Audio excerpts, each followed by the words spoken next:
Egunon, la batalla de Villalar y sus consecuencias, usada como arma arrojadiza. La batalla sucedió el 23 de abril de 1521. Digamos que de Mataporquera para arriba no tuvieron consecuencias y no se movilizó la peña, pero eso después. Digamos que hay dos partes en las que comentar esta batalla de Villalar. Primero, el contexto en el que sucedió entonces, y después el uso, en segunda parte, el uso partidista e ideológico e identitario que se produce actualmente acerca de esa batalla. En primer lugar, entonces, la batalla de Villalar se produce en la confrontación entre Bravo, Padilla, Maldonado como comandantes del ejército comunero, que tenían la dificultad, por llamarlo de alguna manera, de ser súbditos de Carlos. Lean el libro Felipe el Hermoso,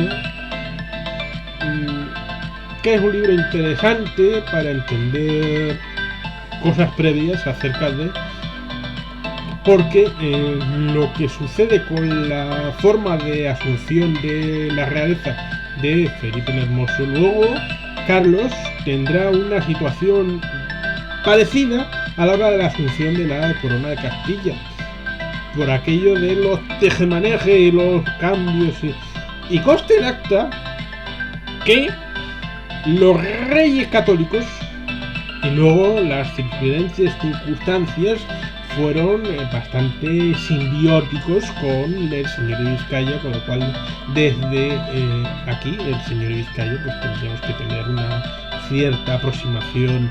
favorable a aquellos que... Pero hay que aproximarse desde la verdad, y la verdad es impresionantemente necesaria a la hora de esclarecer los hechos históricos. Y por tanto, Carlos, que se vio sorprendido desde la zona de Flandes y Borgoña para tomar la corona de Castilla después de los sucesos a la mal llamada Juana la Loca, que bueno, realmente la verdaderamente beltraneja era la otra Juana o Isabel, cosas que pasan por ahí en los matrimonios y los patrimonios de las monarquías y todas estas cosas.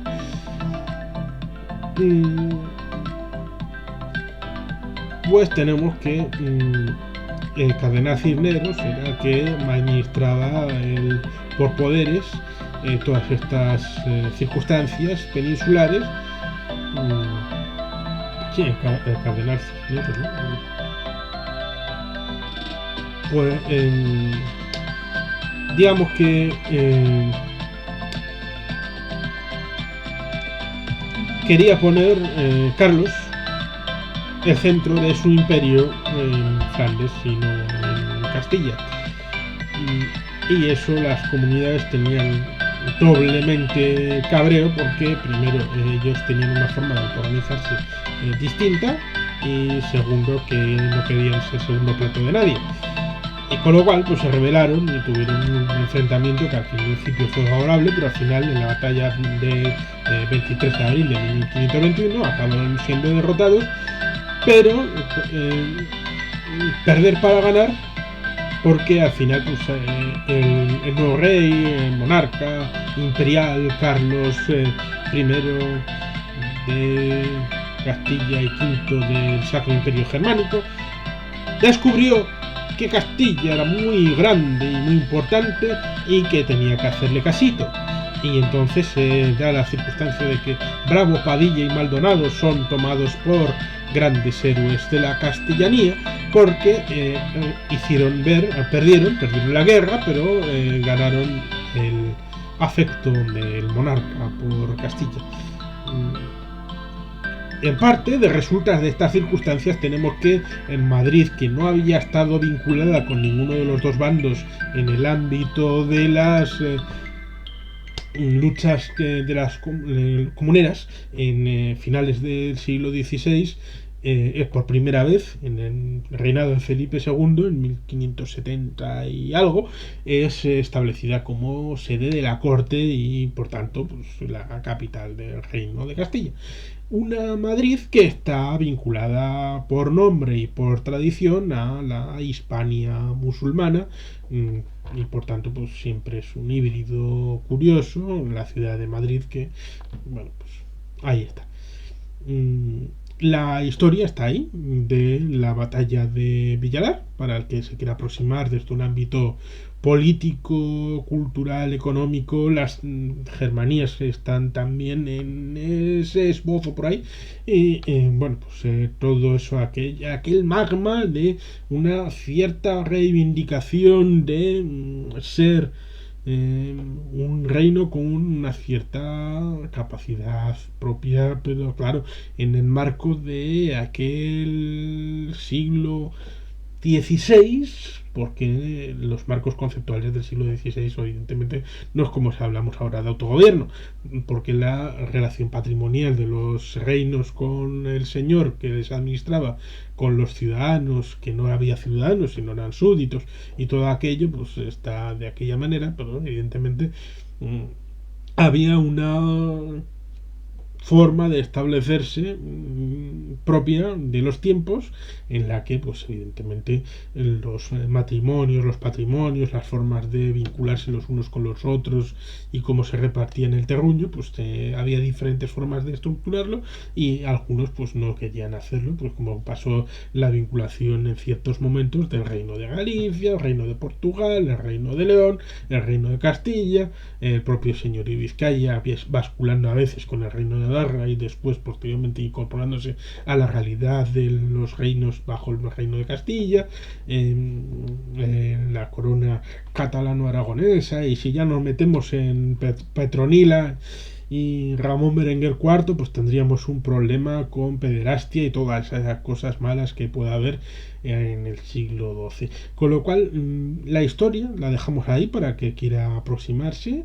y vamos a la utilización desde el presente de la batalla de Villalar, porque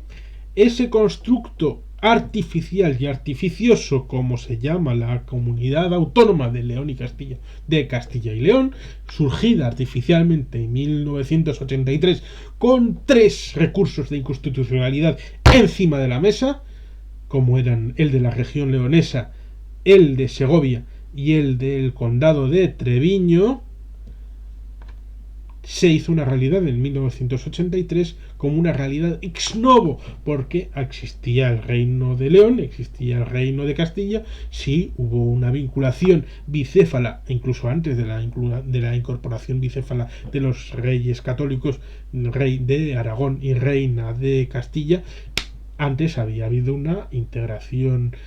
en la cabeza de 2 reinos completamente distintos, como ahora hay la reina de Inglaterra, que es la reina de Inglaterra, la reina de Australia, la jefa del estado de Canadá como reina, también la monarquía en Canadá, reina de Canadá, de Nueva Zelanda y de otros países de la Commonwealth, y no por tanto ellos en Australia, Canadá, Nueva Zelanda y otros países de la Commonwealth no son ingleses, ni siquiera son británicos, sino que siguen siendo reinos aparte dentro de un ámbito común con un único jefe de estado, como le habría pasado a Escocia si hubiera sido independiente, que habría sido un estado independiente, ya no habrían sido ingleses, sino tampoco habrían sido británicos, pero habrían tenido a la reina Isabel II como reina y jefe de estado. Habría sido la reina de Escocia y nada, ni están contentos. Por tanto, el 23 de abril, que es la festividad de Castilla y León, es utilizada en redes sociales y por movimientos ideológicos e identitarios que tratan de la reunificación de la Castilla Grande, en un movimiento a veces regionalista, a veces nacionalista, a veces incluso utilizado por el nacionalismo español para luchar contra otros, porque a veces confunden aquella corona de Castilla derivada del condado de Castilla, que surge de los campos de batallas de Atapuerca en el 1066 o por ahí, con el marco global que también se llamó el Reino de Castilla, que incluía no solamente la corona de Castilla, sino otros territorios que hacían parte con Castilla, como pudo ser el Señor de Vizcaya, como pudo ser el Reino de León, como pudo ser el Reino de Galicia, bueno, un montón de elementos que estaban ahí basculando. Y bueno, pues esas circunstancias llevan a que desde 1983 a la actualidad, dado que es una comunidad artificial, Segovia intentó ser una provincia con comunidad uniprovincial y hizo todos los plazos, pero como iba a camino de serlo, le cortaron el paso y obligaron a volver a rehacer los pasos votando en falso lo contrario de lo que habían votado, porque Segovia no podía ser comunidad autónoma. En León intentó ser comunidad autónoma y a través de Martín Villa, que es de la zona, cortó circuito la cosa porque tenía que tener las comunidades centrales entidad suficiente para compensar las vascongadas. Y no podía ser que Castilla fuera algo pequeñito que no tuviera peso suficiente para confrontar con esos malvados euskadianos, sabinianos, malvados, que querían tragarse las Españas y condicionar la política territorial. Y los catalunfos, que no puede ser que tengan los países catalanes. No, no, no, hay que separar. Valencia tiene que ser diferente de Baleares y Baleares tiene que ser diferente de Aragón y de Cataluña y todo distinto y se prohíbe la federación de territorios en la Constitución. Y se obliga a la federación de dos comunidades autónomas como son la región leonesa y la región de Castilla la Vieja. Una vez superado el hecho constitucional y de las tres entre los tres recursos constitucionales que fueron rechazados, pues tenemos que, como digo, en redes sociales y en movimientos minoritarios, Castilla, la Gran Castilla, a veces incluye Castilla y León, Castilla y La Mancha y Madrid, a veces tratan de recuperar las provincias mal llamadas de Logroño y Santander, es decir, Cantabria y La Rioja, diciéndole, ustedes son Castilla de toda la vida, no puede ser que estén independizados, es culpa del malvado PNV, como dijo Jesús Lainz en muchos de sus escritos. El PNV fue el que forzó la disgregación de Castilla porque el PNV odia a Castilla. Estos vascos siempre malvados con Castilla. Y cada 23 de abril, cada día de San Jorge, en memoria de la batalla de Villalar, a pesar de que ninguna de las revueltas de los comuneros, como digo, fue real de Mataporquera para arriba, es decir, en la Comunidad de Cantabria. Hoy Comunidad de Cantabria no hubo ninguna batalla, ni levantamiento, ni nada en relación con la guerra de las comunidades, pero no pasa nada, quieren recuperar Cantabria para el proyecto de la Gran Castilla. Y por el otro lado está la circunstancia de que Castilla y León es una comunidad birregional en la que supuestamente debería de ser una fiesta integradora, pero siempre se ha usado los símbolos y la identidad de Castilla, y siempre se ha olvidado de la otra región de la Comunidad de León y Castilla y León, como es la región leonesa, y ahora mismo está inmersa en un proyecto de constitución de una comunidad autónoma. No es la primera vez que lo intentan, pero es la que probablemente haya llegado más lejos y tiene más exposición mediática. ¿Llegarán a un final importante? Sí, no, eso el tiempo lo dirá. Derecho tienen, y la forma en la que se ha ido conduciendo el desarrollo de esa comunidad artificial fallida de León y Castilla y León no hace más que demostrar con datos en todos los órdenes que no ha sido respetada a nivel demográfico, económico, político, institucional, la región leonesa de tres provincias, como son Zamora, Salamanca y la propia León, Zamora y Salamanca, pues no se ha reconocido y tampoco se reconoce en la utilización de este 23 de abril como fiesta en memoria de aquella revuelta de las comunidades en el actual estado de cosas, y por tanto es un poco hipócrita tratar de utilizar como fiesta unitaria algo que es de por sí una fiesta de uso imperialista dentro de la propia comunidad de León y Castilla, Castilla y León, de una parte de Castilla, es decir, de la región castellana, contra la región leonesa, porque recordemos a Bellido Dolfos, un elemento de la historia de León que, según a quien le preguntes, es recordado de una manera u otra, incluso en la propia denominación de las calles en la zona de Zamora. Está la puerta de la traición, porque los castellanos le consideran un traidor, y luego está la misma puerta puede ser considerada la puerta de la lealtad, porque Bellido Dolfos fue leal al reino de León. ¿Realmente era un traidor o alguien leal? No puede ser las dos cosas a la vez. O estás embarazado o no estás embarazado. Una de las dos cosas. No puede ser ambas a la vez. Y sirva de ejemplo para demostrar que la aproximación acerca de la historia y de los símbolos y de la identidad,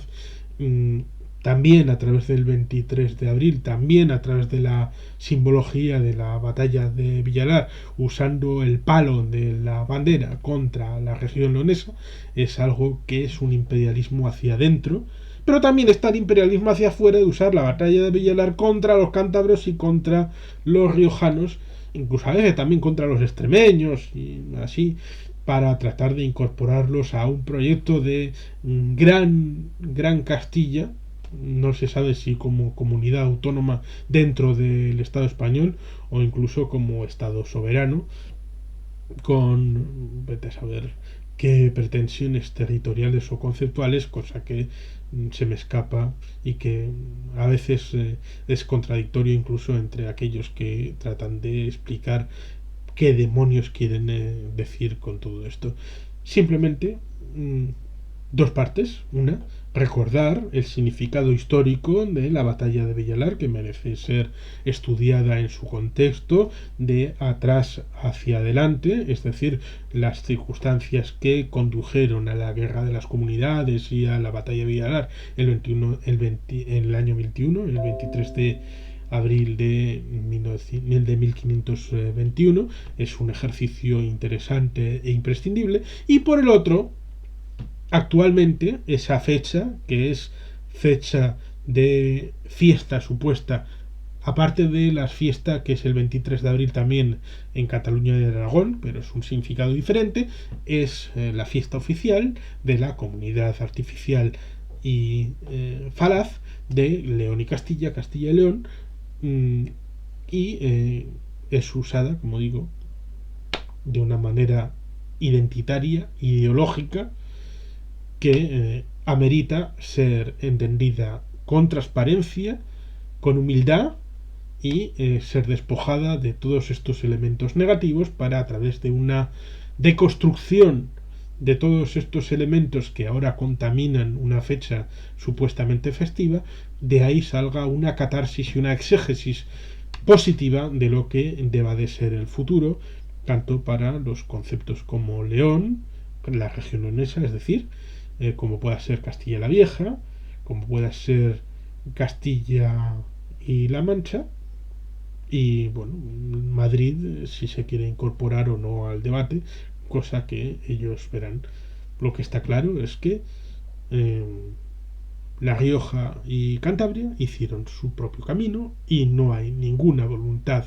en esos territorios de hacer absolutamente nada con Castilla. Con España sí, son muy españoles, pero con Castilla no. Y probablemente ese ejemplo de Extremadura por un lado, la Ruta de la Plata, que es el propio idioma asturleonés, que va bajando incluso hacia el castúo, el extremeño, bueno, pues ahí está esa realidad histórica, cultural, que, bueno, pues en Extremadura, La Rioja, Cantabria, puede ser el espejo de una futura región leonesa que se segregue de Castilla, de ser una comunidad birregional, cada región tenga una comunidad autónoma propia para establecer su propio destino político e institucional, económico, político. Y puede ser fruto, en parte, de la manipulación de la fecha de el 23 de abril como fiesta icónica de León y Castilla, Castilla y León. Simplemente sirva la reflexión para el que la quiera coger. Eskerrik asko, agur berobat, beti jenpean.